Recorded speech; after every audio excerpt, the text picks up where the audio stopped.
गोडसे ने अदालत को यह बताया कि महात्मा गांधी की नीतियों और उनके कार्यों की वजह से भारत के लाखों हिंदुओं की जिंदगियां बर्बाद हो गईं और किसी भी महात्मा को यह अधिकार नहीं है कि वो भारत के टुकड़े टुकड़े करे या उसका विभाजन करे। लेकिन गांधी जी ने ऐसा किया और इसीलिए गोडसे ने उनकी हत्या की।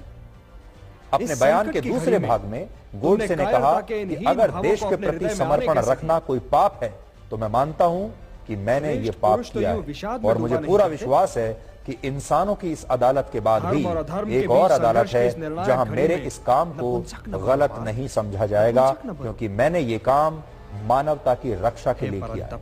यानी गोडसे को कोई पछतावा नहीं था कि उन्होंने कोई गलत काम किया है, वो अपने इस काम को सही मानता था।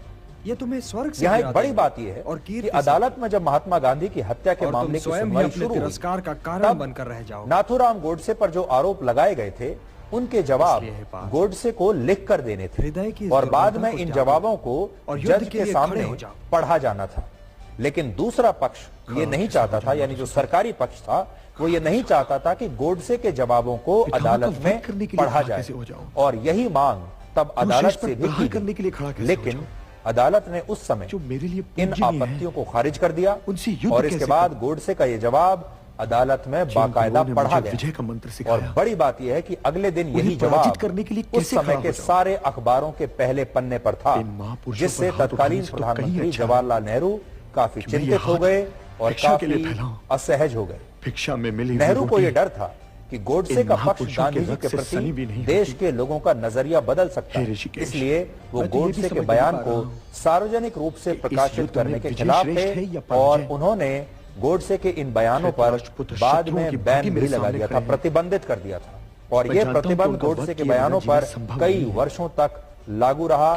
इसीलिए आज भी देश के ज्यादातर लोग ये नहीं जानते कि महात्मा गांधी की हत्या करने के बाद गोडसे ने अदालत में क्या कहा।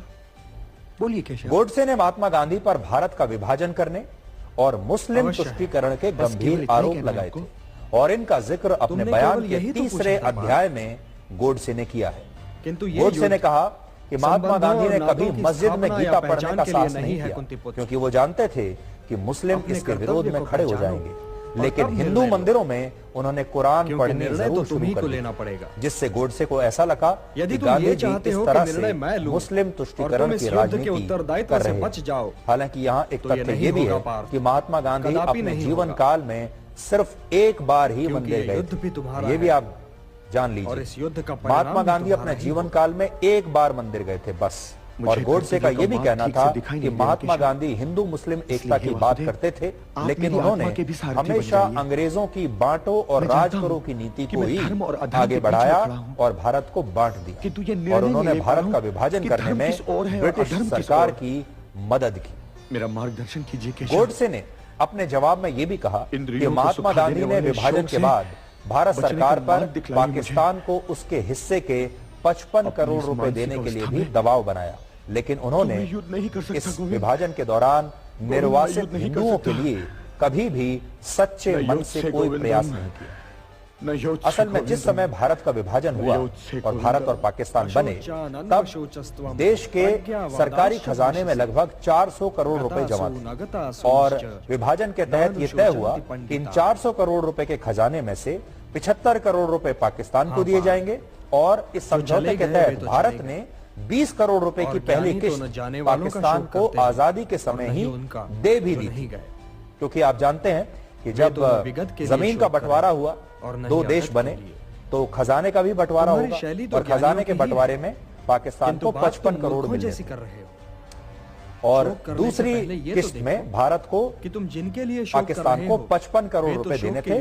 20 करोड़ रुपए भारत पहले दे चुका था, तो टोटल 75 करोड़ रुपए पाकिस्तान को मिले थे इस बंटवारे। तो 55 करोड़ रुपए पाकिस्तान पर बकाया थे, जिनमें कहा गया कि ये हम आपको दूसरी किस्त में दे देंगे। मूल तत्व लेकिन उससे पहले ही पाकिस्तान ने आत्मा है भारत की पीठ पर छुरा घोंपा और पाकिस्तान ने 22 अक्टूबर 1947 को कश्मीर पर हमला कर दिया। और इसके बाद सरदार पटेल ने कहा कि अब जब पाकिस्तान ऐसा कर रहा है, जब तक पाकिस्तान कश्मीर की जिद नहीं छोड़ता तब तक हम उसे ये 55 करोड़ रुपए नहीं देंगे।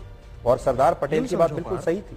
क्योंकि प्राणी तो अगर पहले बालक पाकिस्तान एक तरफ हम पर हमला कर रहा फिर वो है, बालक कश्मीर को युवा हमसे हो छीनने जाता की कोशिश कर रहा है, फिर तो वो हम युवा पाकिस्तान के वृद्ध बकाया और फिर 55 मृत्यु। करोड़ रुपए क्यों दें? हम किंतु ये उस यात्रा पेमेंट तो को शरीर रोक लेंगे, ऐसा सरदार पटेल चाहते थे। आत्मा तो इससे भी आगे लेकिन जाता है।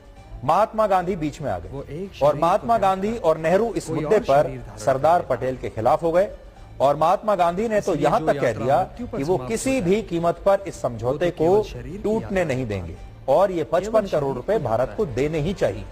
ये बात उनकी हत्या से सिर्फ 18 दिन पहले की है, यानी 12 जनवरी। और उस समय महात्मा गांधी दिल्ली में हिंदू मुस्लिम एकता के लिए आमरण अनशन भी कर रहे थे। तो सोचिए, जब इतने दंगे हो रहे हैं, हिंदुओं पर अत्याचार हो रहे हैं, मुसलमान भी मर रहे थे, ऐसे में वो अनशन कर रहे थे हिंदू मुस्लिम एकता के लिए। लेकिन माहौल बिल्कुल बदला हुआ था और भारत में जो हिंदू थे वो उनसे बहुत नाराज थे। छूट जाता है। ऐसा माना जाता यात्री है कि आगे इस निकल अनशन जाता के जरिए गांधी जी ने पाकिस्तान और वो को बिल्कुल वैसे 55 ही कोई करोड़ नया रुपए शरीर देने के पहन लिए लेता है। सरकार पर बहुत जैसे दबाव हम बनाया पुराना वस्त्र और बाद में उतारकर नया नेहरू वस्त्र और पहन पटेल लेते को महात्मा गांधी की ये बात माननी वासांसी पड़ी जीर्णानि और इससे यथा गोडसे विहाय और उसके जैसे जो नवानि दूसरे गृह्णाति हिंदू राष्ट्र नवपराणि के समर्थक लोग थे तथा वो बहुत शरीराणि नाराज विहाय हुए। जीर्णानि अन्यानि संयाति नवानि देहि।